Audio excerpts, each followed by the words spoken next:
Isn't that great? I just thought that's a self-portrait. I never look like that, but sometimes I feel like that on the inside. So anger. You ever get angry at yourself for being angry? Because you know you're not supposed to be angry, or you feel like you're not supposed to be angry. Well, I think I would like to take a little different perspective on that, that anger can in fact be a route to something better. There are times when anger is perfectly appropriate, and there are times when it clearly isn't. And I think it has to do with where we are on our spiritual journey in terms of our own development. I wouldn't expect the Dalai Lama maybe to ever get angry, or hardly ever at all, because of his level of development. But I'm not the Dalai Lama, are you? So sometimes being in a place of being angry, if I have the insight to take a look at that in a different way and say, what's this really mean? What's going on? What's beneath this? That it can lead to something greater. The problem with being angry is that quite often we do destructive things on a variety of levels. We hurt ourselves physically. To be in a place of anger is releasing chemicals into your system that are harmful in the long term. And sometimes you say and do things that harm other people that later you may regret or may not regret, but the damage is done. You can't unring a bell. You can't unbreak a dish. So it is one of those topics that, generally in spiritual terms, people say you should never get angry. Well, they say you should never masturbate either, and that doesn't work, does it?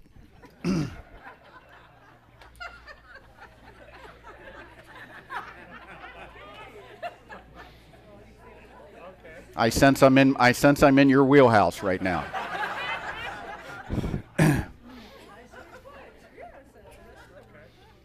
So let's go forward.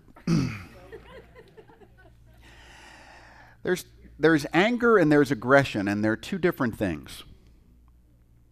Aggression is really where you are being aggressive against someone or something, and it usually is simply an emotionally driven need to be a victor or to hurt someone or something like that. There's another quality that isn't on this slide that's called ferocity. And ferocity, the best way to describe ferocity is to say it's like a mother defending her children against danger. So you wouldn't say a mother defending her children against danger shouldn't be have that kind of anger that we would call ferocity. It's perfectly appropriate.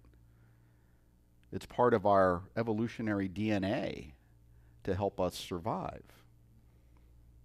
But at some point that anger can become dysfunctional. It can move from ferocity into aggression. It can become an innate pattern of behavior within our psychology.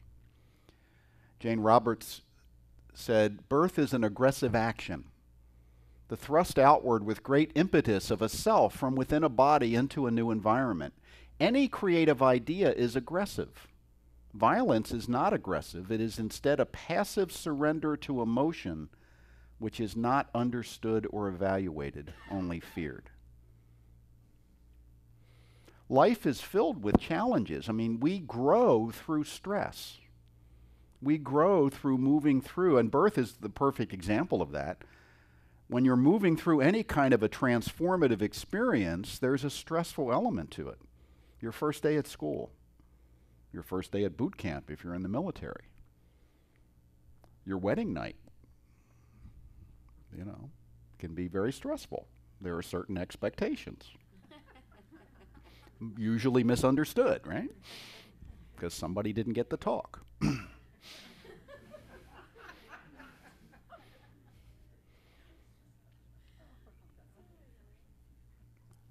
If you look at great artists like Jackson Pollock, who, artists contemporary who we can see how they work. His art is very aggressive. The paint spattering, if you're not familiar with him, where he's, very much attacking the canvas. Picasso was similar to that in the way he was classically trained and then diverged from that classical idea to show the human form in a way that didn't make ordinary sense, to cause us to look at things in a new way, which is essentially an aggressive creative act. When you see something that's in design that is completely different or a big departure from what we're used to, there's an aggressive element to that. The folks at Apple, for example, now we're kind of getting used to their designs, but originally they were radically different. They caused you to look at objects in a different way. So aggression that you know is an energy that is something that is part of our creative impulse. And sometimes we get all these different terms and ideas and feelings within ourselves confused.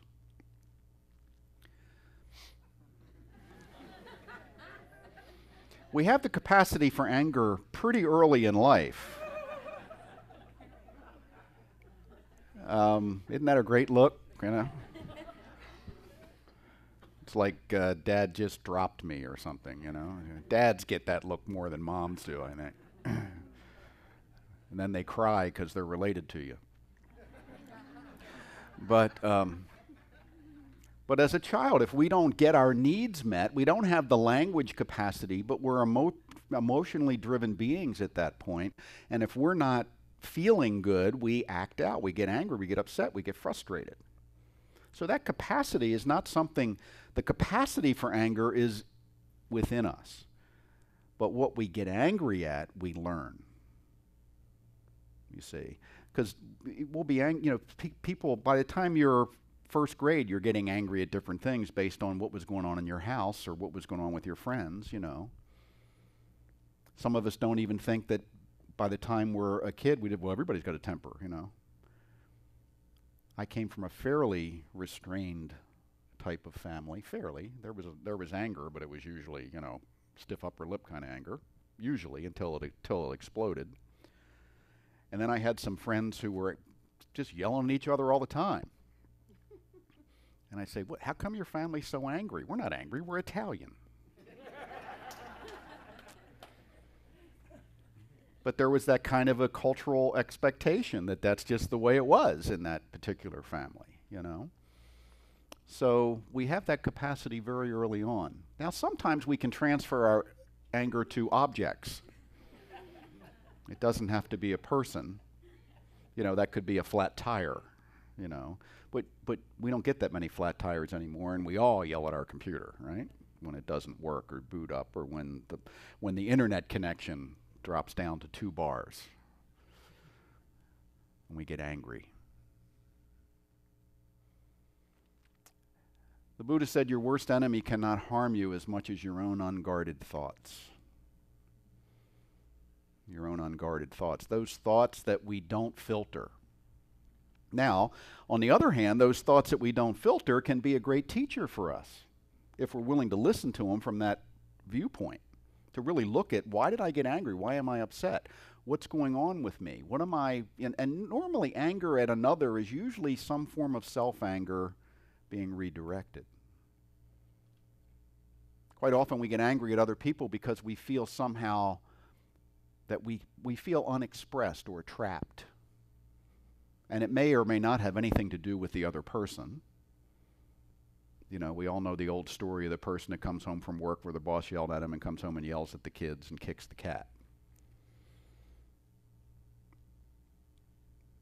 The key is, what do I do with that energy when it shows up? I don't want to just clamp it down. I may want to control my behavior. But then I want to take some time to really look at what's going on here. And is this the person I choose to be? Is this the reactive self that I choose to cultivate? Many people are really terrified of anger because maybe in the household they grew up in, when people got angry, things got dangerous.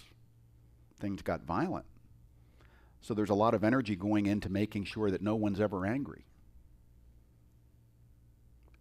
And you know what? That's a very similar energy to anger. It's called trying to control, you know, because you're trying to control and keep everything the way it's supposed to be. In anger, you're trying to lift it up and move it forward in a different direction because you feel ineffective in some way. Why are we getting angry at the people in traffic ahead of us?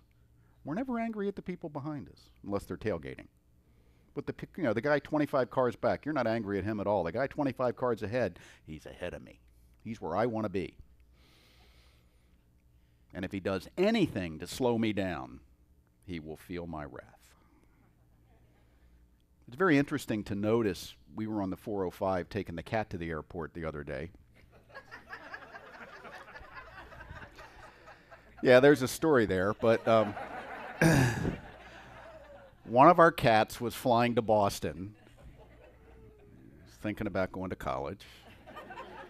Now he's going to live with our daughter Grace in Boston, so we had to take him down to American Airlines and get him on a plane. And there was something on the 405 where nothing was moving, and you know, it's frustrating. And we had a time; we were supposed to be there by a certain time and everything.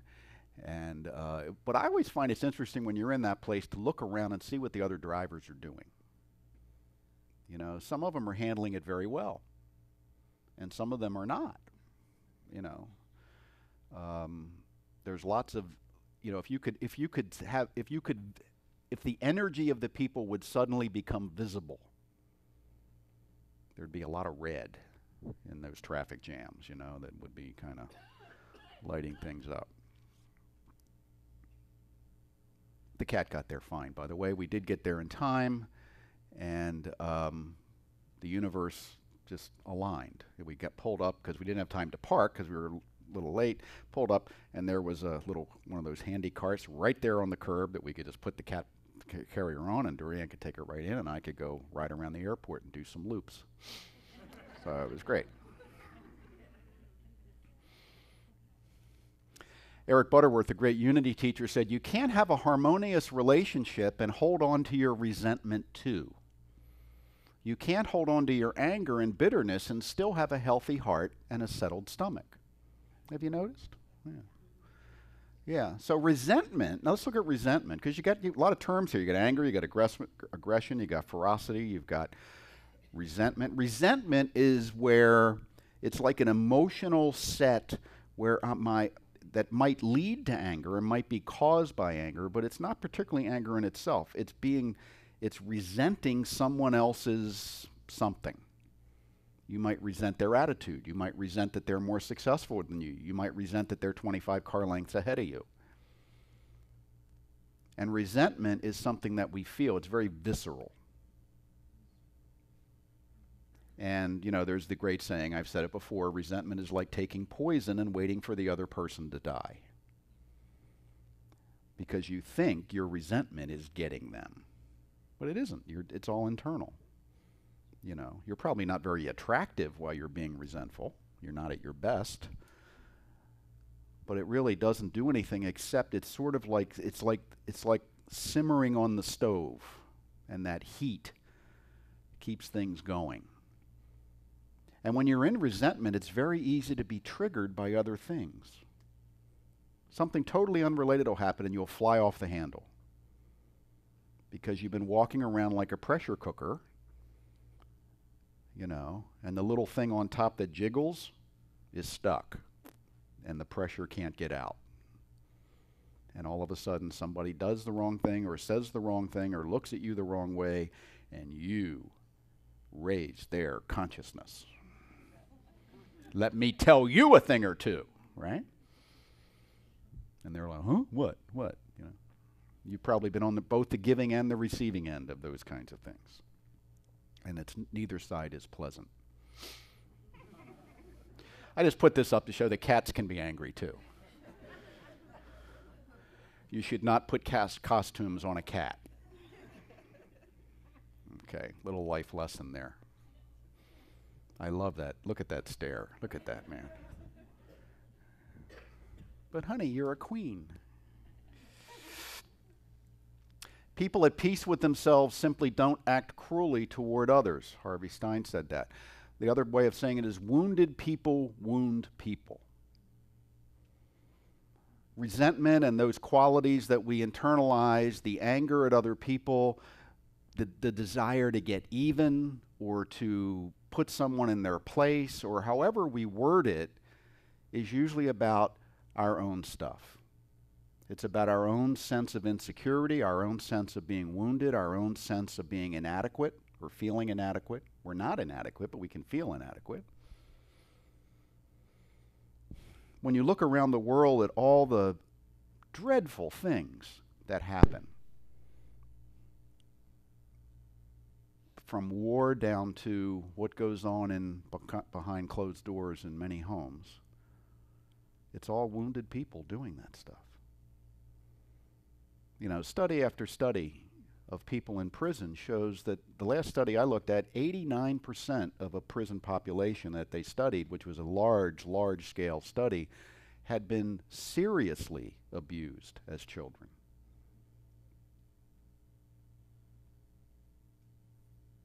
You don't do the things that send you to prison, the violent things, unless you feel wounded. You don't try to take away things from other people that don't belong to you unless you feel wounded. Because the woundedness leads to a sense of justification. I got cheated, I got hurt, I got whatever, therefore I get to get even. Now that may not even be a conscious process. It's subconscious for the most part. I'm justified in my anger, my upset, my resentment because of what they did to me. We know that human beings can't do anything that we don't feel justified in doing in the moment when we do it. 2 seconds later we may realize it was crazy. But at the moment we do it, we feel justified or we can't do it. So if you think about it, if you've ever done a stupid thing, anyone ever done a stupid thing? No, you have to raise your hands. Maybe you're doing one now.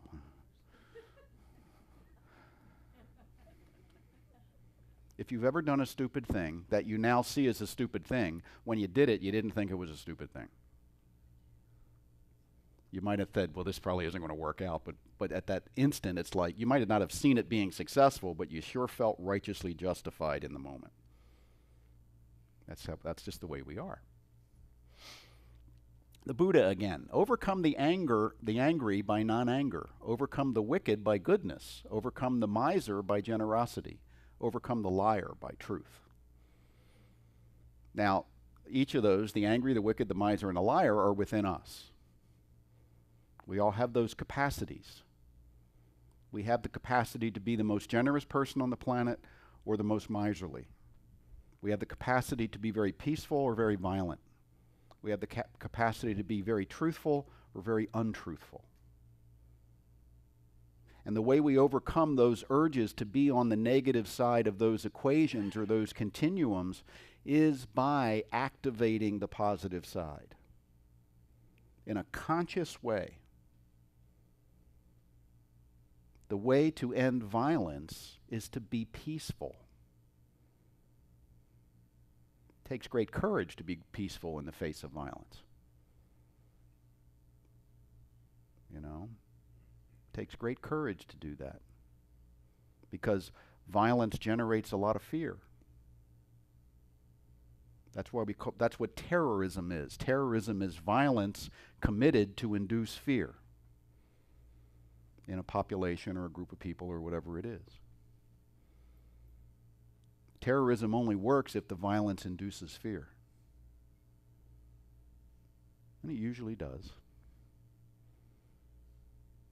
And if we respond then in fear, what do we tend to do? We tend to perpetuate the cycle of violence. Because violence doesn't end violence. It just doesn't work.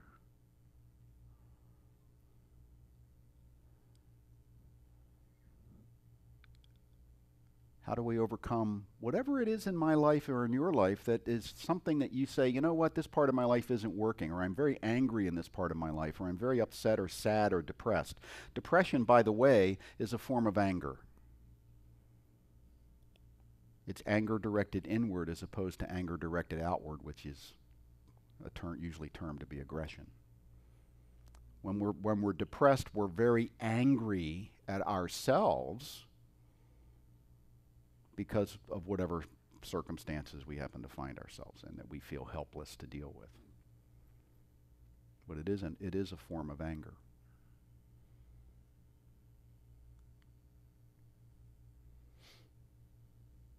So we want to go from this to this.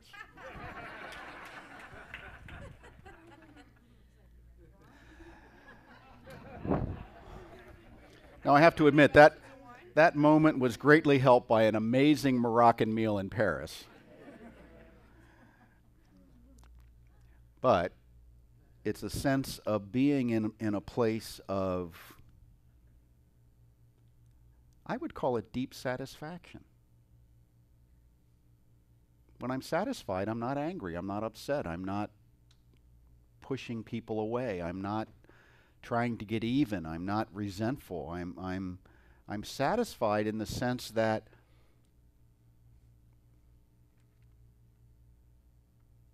it's a place of being more than a place of doing. You can be satisfied no matter what's going on around you.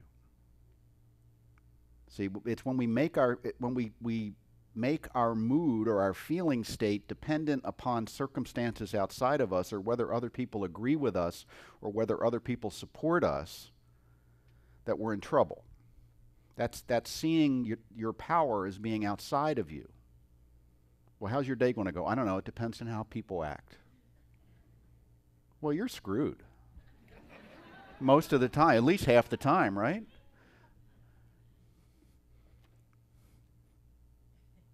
If my day is determined by the behavior of others, then I'm like powerless. We used to have a guy that worked in the police department in Dade County, Sergeant Joe Quick. Great guy, great cop, you know, a cop's cop in that sense of the word. He was a big bodybuilder, and he kind of walked like this. And he'd been a motorman, a motorcycle police officer for most of his career, and he was well known for, you know, just really being very effective. And motor officers mostly work traffic, and he would write a lot of tickets, and if someone gave him a hard time, he was known for reaching in the driver's window and pulling the person out without opening the door. It's a different time. But when I encountered him, he was late in his career, and he was a sergeant, and he would come in I was usually on the midnight shift I was in the checkout room, and he would come in the door, and you'd hear the door would swing open, and he had this deep booming voice, and he'd say, "What a beautiful day. I wonder what SOB's going to screw it up." He would say that every morning when he came in the building, and we would look at our watches, and it usually took about 90 seconds to hear him yelling at somebody. You see, self-fulfilling prophecy. He was creating his day. He was saying, as soon as somebody screws up, my good day is over. And you say, well, gee, you know, is that how it works? Yeah, that's how it works. Most of us don't say it out loud. But most of us enter the day with a very similar consciousness, and then we look for that person that's out there ready to screw up our day. I remember shaving in the morning, thinking about driving, when I lived in Florida, driving down I-95, that 40-mile drive in rush hour traffic, thinking there's some guy in western Broward County right now shaving, and he's planning to cut me off on my way to work. And I drove to work like I was driving a battle tank for a long time. And I would get to work and be too tired to work. It was exhausting. And finally, I figured out I didn't have to do that. You know what the solution was? Leave 5 minutes earlier and drive in the right-hand lane. And put something entertaining on. Back then it was a cassette, you know, of something I wanted to listen to. And God, I'm at work already. It was just getting good. And I would do that back and forth. And guess what? I became a more peaceful person. And it maybe took me 5 minutes longer to get to work and to get home. 5 minutes.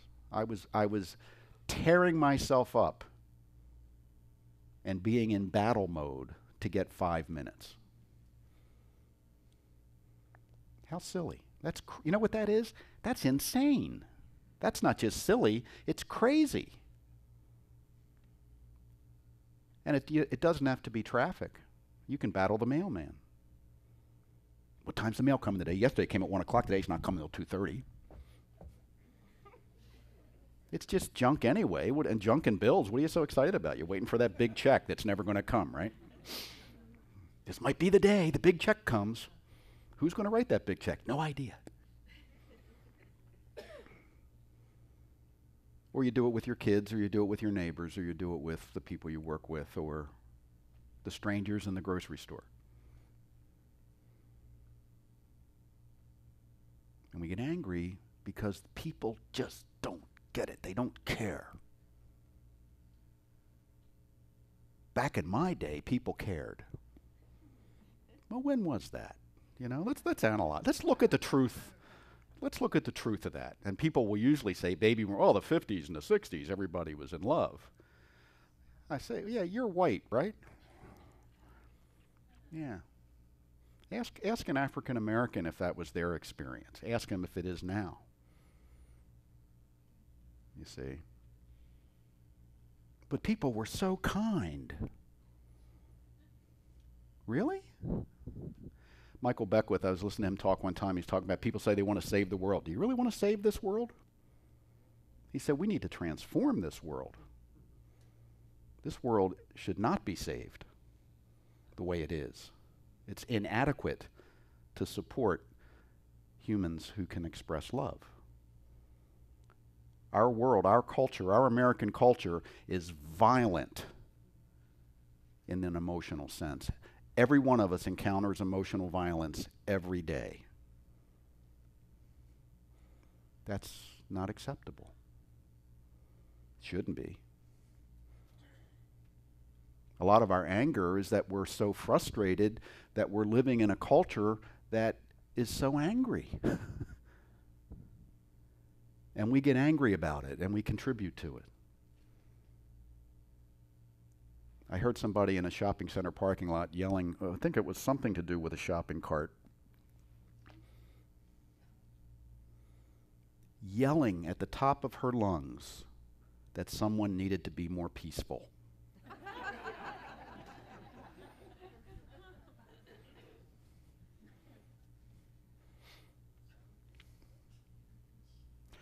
So here's my suggestion.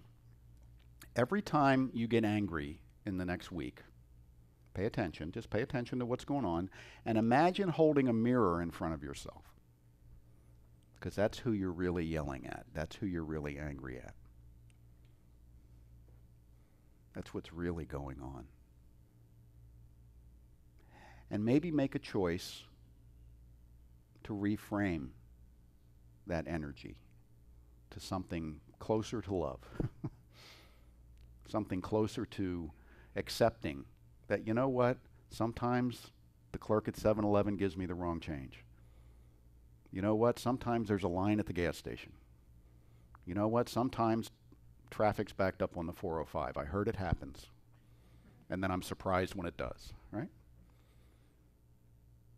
Sometimes Dorianne doesn't quite anticipate what I would like to be doing that day.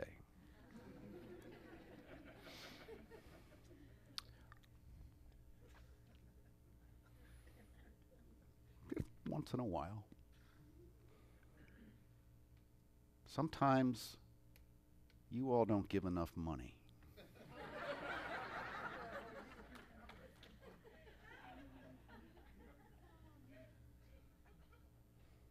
Which, guess what? Yeah, all of that is true. All of that is true. Everyone in your life will disappoint you. But if you're going to get angry every time somebody disappoints you, you're making yourself miserable. So we have to step back. The idea of peace is very key here. I can't have peace in my life if I don't realize my own power. Peace and power are absolutely linked. You can't have one without the other. Without power, you can only have a ceasefire,